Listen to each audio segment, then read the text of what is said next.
Estamos de volta e a nossa entrevista de hoje é com a deputada federal Zenaide Maia. Boa tarde, deputada. Seja bem-vinda ao Cartas da Mesa. Boa tarde, Daniela. Seja bem-vinda. Deputada, você vai começar agora mais um ano, né, como parlamentar. Como é que está sendo essa experiência de ser deputada federal? Olha, eu sempre, tudo que eu assumo, eu acho que quase 60% de você fazer algo e sair bem em algum cargo que você assuma é o entusiasmo. E isso eu sempre tive, mesmo como servidora pública, médica, onde eu tive, eu sempre fiz tudo com entusiasmo. É importante, isso fez com que eu descobrisse, porque eu sabia que o Congresso Nacional tinha um poder grande e apressado a gente ter um sistema presidencialista. Mas, Daniela, o poder do Congresso, eu acho que a maioria do povo brasileiro não tem ideia. Não tem noção. Noção, porque, na verdade, nós fazemos as leis, nós aprovamos as leis e nós, se o presidente vetar, nós podemos derrubar o veto. E nessas palestras e em todos os lugares que eu estou falando, estou dizendo que o homem, a mulher, o jovem brasileiro, ele tem que ter um olhar bem diferenciado para quem ele vai botar no Congresso, porque lá nós decidimos que carga horária o trabalhador vai trabalhar por semana, qual o salário que ele vai ganhar, com que idade ele vai se aposentar. Decidir a vida, né, a do cidadão. vida do trabalhador, do cidadão brasileiro. E tem mais um detalhe, até o alimento ou o medicamento que pode ir para prateleira para você adquirir passa por a gente. Então isso é um poder que o presidente da República não tem. O Congresso define a vida do cidadão brasileiro. É uma responsabilidade muito grande, não é, muito deputada? grande. Então, eu procuro ser útil, principalmente nas áreas, porque as comissões são essenciais. Todas as comissões. Para o funcionamento? Para o funcionamento, porque os projetos de lei todos têm que passar pelas comissões. Então, eu faço parte de uma comissão de Seguridade Social, Saúde e Família, que nessa época agora de mudança de previdência e de aposentadoria passa por a gente. Sim. E eu, como médica, me proponho a fazer muitas coisas. Eu também faço parte da Comissão de Defesa dos Direitos das Pessoas com Deficiência. Maravilha. Que isso é uma população grande, chega a 1/4 da população brasileira tem algumas deficiências. E eu tive o prazer de ser relatora de vários projetos de lei, que na continuação eu vou lhe dizer que deu mais direitos aos deficientes. Quais, por exemplo, deputada? Olha, eu quem fui relatora e aprovei, que eu acho isso importantíssimo, são cotas nos processos seletivos das escolas de nível médio e universidades federais. Porque qual é a desculpa que as empresas, porque a gente já tem a lei que é 10% por deficiente, mas quando a gente faz essas audiências públicas, descobre que as empresas dizem que têm dificuldade de preencher as vagas de emprego porque não encontra os deficientes qualificados. Então, lembramos que como já tínhamos outras cotas, eu fui a relatora tanto na Comissão de Seguridade Social e Família, que ainda surgiu de lá, e como na educação. Então, está aprovado. E essas cotas são 5% em cada horário. Quer cada dizer, turno. Para o deficiente ele tem uma base. Uma base para poder chegar ao mercado de trabalho. Porque esse problema da deficiência é muito grave. Eu tenho um filho deficiente, um deficiente intelectual, e tem uma coisa que chama atenção, é que quando eles ficam adultos, é como se eles deixassem de existir, porque nós temos na lei de inclusão que as escolas têm que incluir aqueles deficientes que têm condições ainda de estar na sala de aula com outros. Sim. Mas quando eles ultrapassam os 16 anos, que não entra em mais nenhum projeto de lei, nem de estado, nem de município, eles voltam para casa sem ter nada. E como hoje a gente sabe, a neurociência prova que o cérebro, as células cerebrais têm uma plasticidade bem maior do que se esperava. E, ou seja, eles aprendem ao longo de toda a vida. Aí você leva um deficiente adulto para dentro de casa sem ter nenhum estímulo.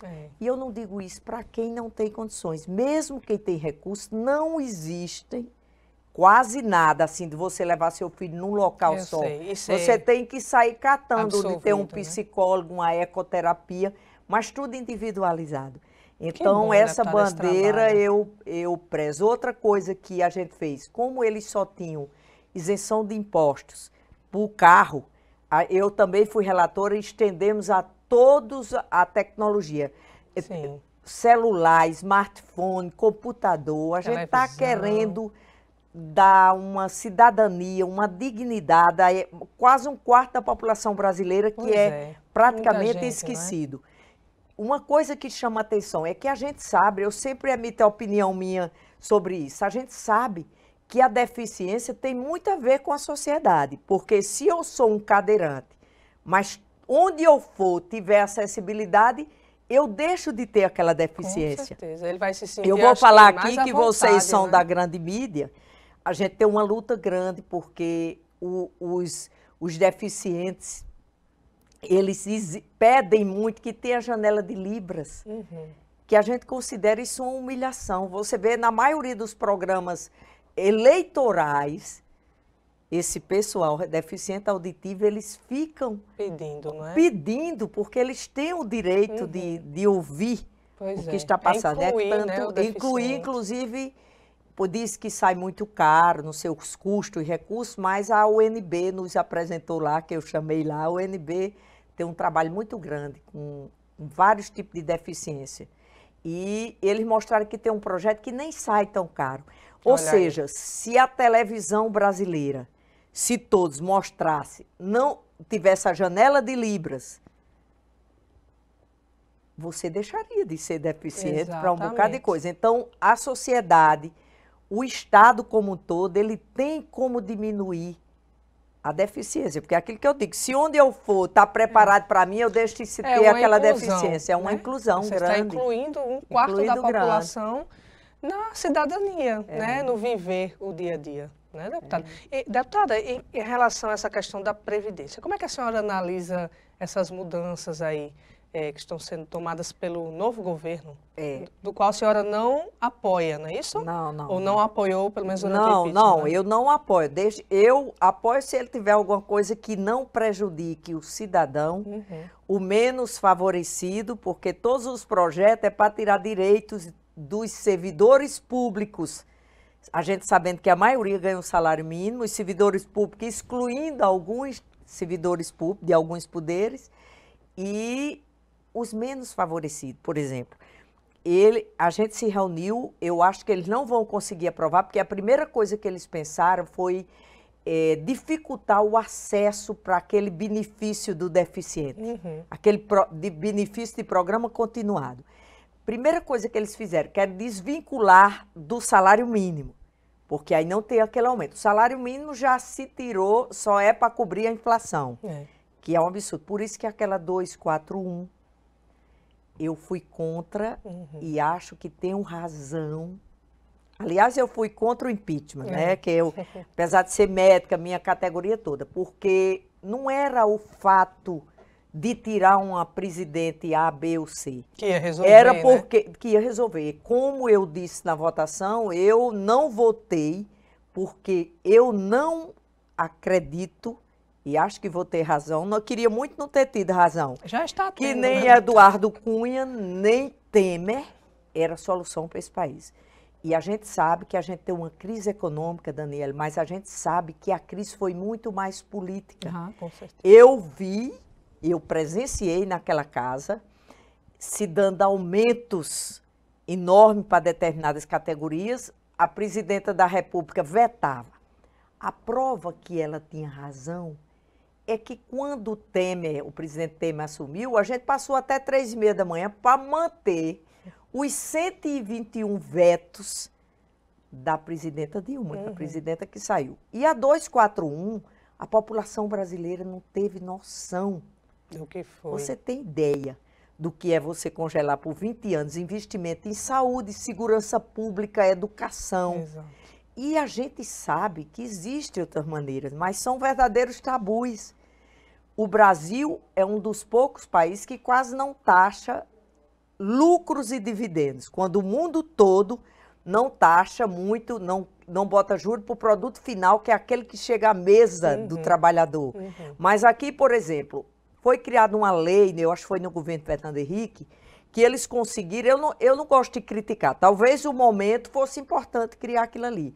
Mas você imagine que eu sou sócia de uma grande empresa e essa empresa tem um lucro de 30 milhões e somos 3 sócios. 10 milhões eu posso retirar, fazer essa retirada. Normalmente faz em fevereiro ou março. E esses 10 milhões não se paga nem um tostão de imposto de renda, nada. Mas o salário do trabalhador, a partir de 2 mil e poucos reais, e se for 3 mil, é 27,5%. Quer dizer, é lucro sobre lucro. Grandes fortunas. Todos sabem que no próprio Estados Unidos, que é um país capitalista, o que me chama a atenção é que é feito tudo para tirar. O que eu sempre digo lá é o seguinte, é uma ironia, porque nós aqui, congressistas, deputados e senadores, fazemos parte de 15% da população que a saúde não tem teto. E sabe o que é mais, a maior ironia disso é que tudo que eu pago para mim e minha família eu deduzo do imposto de renda. Exato. E esse imposto de renda ia para quem? Para 85% da população que a saúde tem teto sim, e se congelar por mais 20 anos, o ministro da Saúde, quando foi lá, ele deu a entender que não existia falta de recursos, quando a gente sabe que há mais de 8 anos o SUS está subfinanciado. É um programa maravilhoso, que eu costumo dizer, eu não preciso do SUS. Sim, você precisa do SUS. Porque o que você deduz do imposto de renda do seu plano de saúde seria para o SUS. Exato. Independente disso, para você botar uma mercearia, uma lanchonete, você precisa da Anvisa, da Covisa.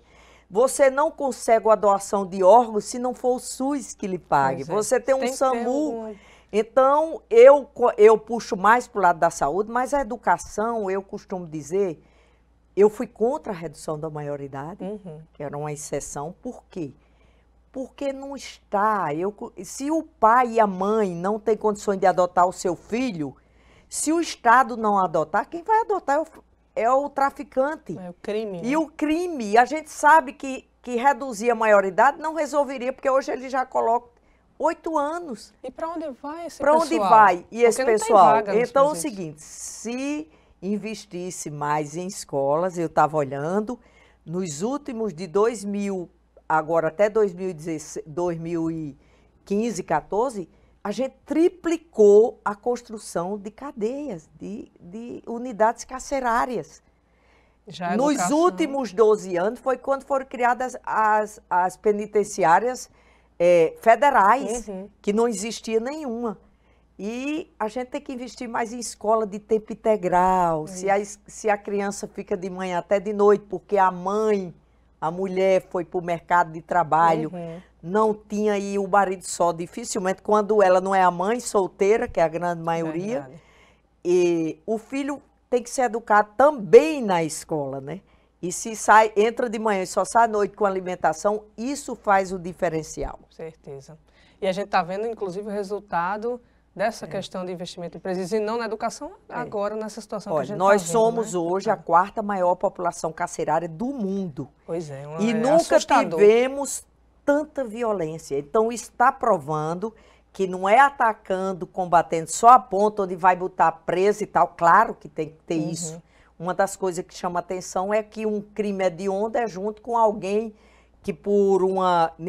eu digo que não tem ninguém forte sem momentos de fraqueza. Às vezes você comete um crime num descontrole emocional e você é jogado dentro do presídio junto com alguém que mandou matar o pai, a mãe ou fez uma chacina.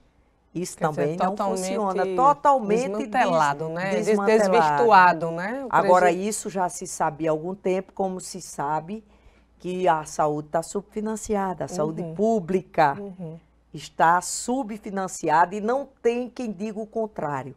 Porque mesmo que diga que é má gestão, sabe quanto o SUS paga por uma consulta de um médico especialista hoje? R$10. É mesmo? R$10. Aí você pergunta, como os municípios têm? Porque o município entra com a contrapartida, que é outra coisa grave. Que eu costumo dizer, porque eu tenho, assim, eu sou muito curiosa. E quando eu entro num num projeto, eu gosto de saber mais, porque se eu entrar num projeto como esse que eu vou falar sobre os juros, eu tinha que ter conhecimento, porque na verdade minha formação básica é médica, né? Mas como eu sou dona de casa, eu sempre digo que ninguém entende mais de economia do que a dona de casa. Pois vamos contar para os nossos telespectadores seu projeto em relação aos juros, né, de cartões de crédito e etc. A senhora tem um projeto, não é? Eu tenho uma PEC de minha autoria, que é a PEC 160, que acrescenta o parágrafo 4 no artigo 182 da Constituição. 192 da Constituição. Por quê? Em 1988, a Constituição, o artigo 192 dizia que os juros eram para ser 12%, mas isso engessava a política monetária do Banco Central.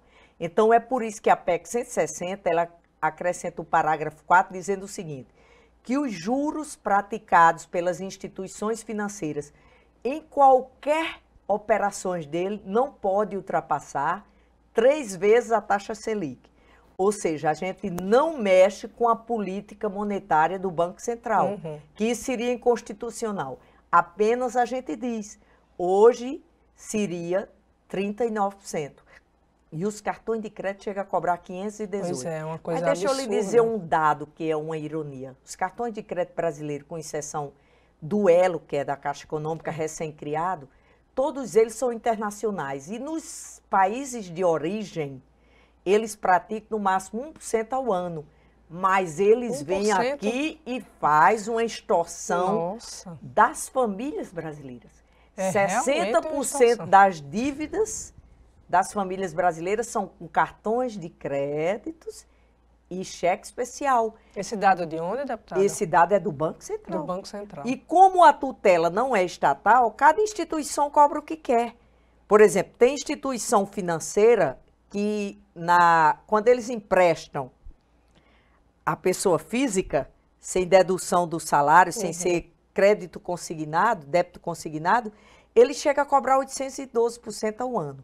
Agora isso, eu estou tendo o apoio do comércio, da indústria, porque isso é de uma importância fundamental. Você compra um carro no Brasil, paga 8% de juros. Isso quer dizer que o comércio venderia mais 8% e a indústria fabricaria mais 8% e reduziria esse índice de desemprego que a gente está aí, assustador. Pois é, estou torcendo que dê certo. PEC 160, está na Comissão de Constituição e Justiça.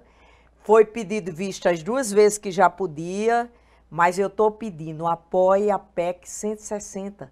Vamos tirar esse peso abuso, dos ombros da família brasileira. Isso é uma extorsão. É uma extorsão, ninguém acredita. Realmente. Você cobrar 512% e o próprio cartão bota, né? Se você tem, eu tenho um American Express, ele bota isso, 519 ao ano. É realmente Aí, absurdo. o que é que se argumenta, assim, o sistema financeiro? A insegurança jurídica, ele não tem isso, que cobra um juro mais alto? Aí eu digo, olha, não tem segurança jurídica para banco.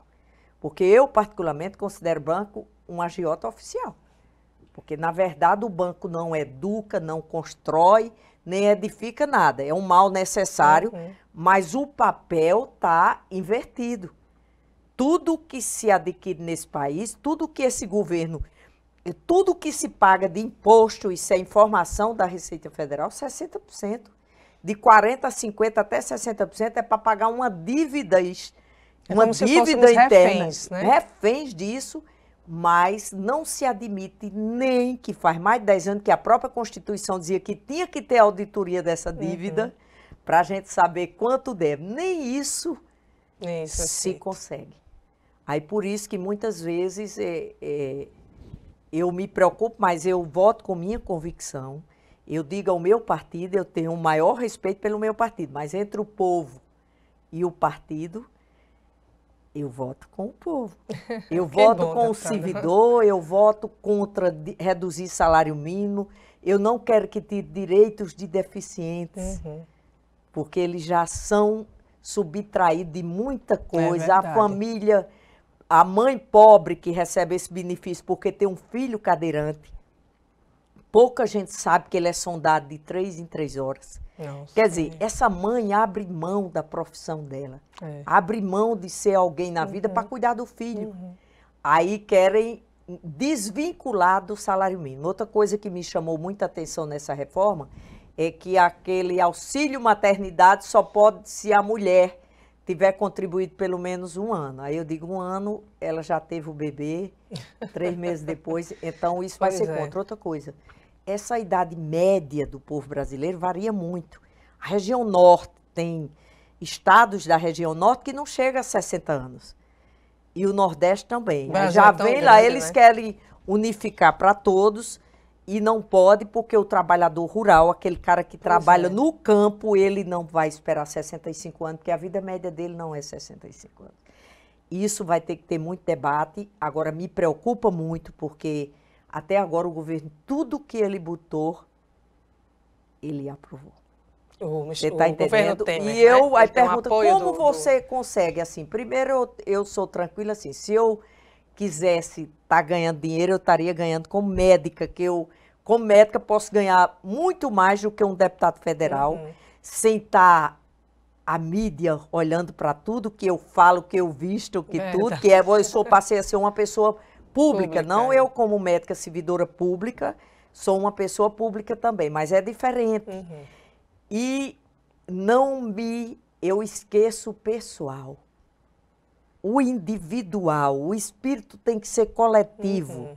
Você não vai votar numa coisa que você tem convicção que não é certo para uma grande população, porque senão eu estaria negando, porque pergunta, Zenaide, doutora Zenaide, a senhora nunca foi candidata. Eu disse, o que foi que fez a senhora ser? Eu digo, olha, eu era primeira-dama e secretária de saúde de São Gonçalo do Amarante. A diferença da política, de você ser política, é que eu, como pessoa física, sempre fui médica só do serviço público, nunca cobrei uma consulta, nunca tive coragem de ter um consultório, porque eu recebi o convite, eu digo, eu não vou deixar de atender uma pessoa porque ela não pode pagar. Então, me deixe no serviço público, que é melhor para mim, porque eu vou fazer para o que eu vim. Então, o que é que eu quero dizer? Você tem que esquecer o individual. Você não pode estar votando num projeto que vai arranjar um cargo, que vai beneficiar o seu amigo. A partir do momento que você é eleito como mulher, mãe, as pessoas, você tem que pensar nas pessoas. Aí eu, por exemplo, secretária, eu ajudava muito a população de São Gonçalo. Então, se você não é político, que eu digo político com cargo, candidato, porque todos nós somos políticos, né? A política faz parte do dia a dia. Eu estou lá, então eu posso ajudar como estou ajudando, com emendas, conversando, esclarecendo o Rio Grande do Norte e muitas vezes influenciando no país como um todo, porque apesar de eu não ser líder, você vê quem pega ali só os líderes, né? Então, como você tem uma opinião divergente, muitas vezes, do partido, jamais você vai poder, eles lhe botam na liderança, porque você vai questionar e não é isso que eles querem. Mas eu tenho um poder de comunicação assim, porque como eu sou da universidade, a gente sempre é médico, mas tem que dar aula para o residente e tal, e eu formo opinião. Você consegue dialogar. Eu consigo dialogar, e então eles chamam muita atenção. Uma das coisas muito polêmicas que fazia 15 anos que estava lá e eu consegui aprovar, tanto na Comissão de Saúde como na Educação, foi proibir o uso de refrigerante nas cantinas das escolas públicas, porque como a gente tem uma obesidade imensa hoje, o sobrepeso, e a infantil chama atenção. E só quem mais uma vez continuava pagando um preço caro era as escolas públicas, porque as escolas privadas já não têm. Esse era um lobby muito grande, que é uma federação de produtores de bebidas não alcoólicas, mas eu consegui aprovar. Isso aí, entendeu? Maravilha. Então, coisas que eu vou atrás, que converso com os colegas, que argumentam e mostram. Maravilha. Isso aí. E sem, por exemplo, minha candidatura era só isso, que eu achava que podia ajudar. Porque até com a mídia, eu nunca fui uma pessoa, eu sempre fui muito de trabalhar. Essa dificuldade eu tive lá, porque eu sempre fui muito operacional. Eu poderia citar como exemplo aqui, eu dei plantão 30 anos no Onoflop, sempre lidei com a saúde pública, nunca fui da saúde privada. Então, quando eu chegava, era operacional, eu olhava logo, no primeiro chamado, todas as enfermarias, ver se estava faltando alguma prescrição, se faltava algum medicamento, e lá eu tenho que lidar com muitas vezes, muita morosidade, quando não é de interesse da maioria, porque quando é interesse, eles dizem logo, é um regime de urgência. Eu digo, olha, para mim, urgência se chama parada cardíaca. Então, me dê um tempinho para eu ler, porque eu não vou... Ok, deputada. Adorei a entrevista. Muito obrigada pela sua presença aqui no Cartas na Mesa, aqui na TV Gazeta, que a gente está chegando agora aqui no Rio Grande do Norte. Obrigada pela sua presença, deputada. Obrigada. Eu quem agradeço muito, porque eu costumo dizer que se a gente não fizesse a propaganda dos projetos de lei e tudo, se não precisasse de propaganda, a Coca-Cola não faria, né? É verdade, entendeu? deputada. Porque a gente, todo mundo já conhece. É verdade. Tá entendeu? ótimo. Parabéns pelo seu trabalho, deputada. Muito obrigada, muito obrigada. A gente fica por aqui e até amanhã às 12h30 aqui na TV Gazeta.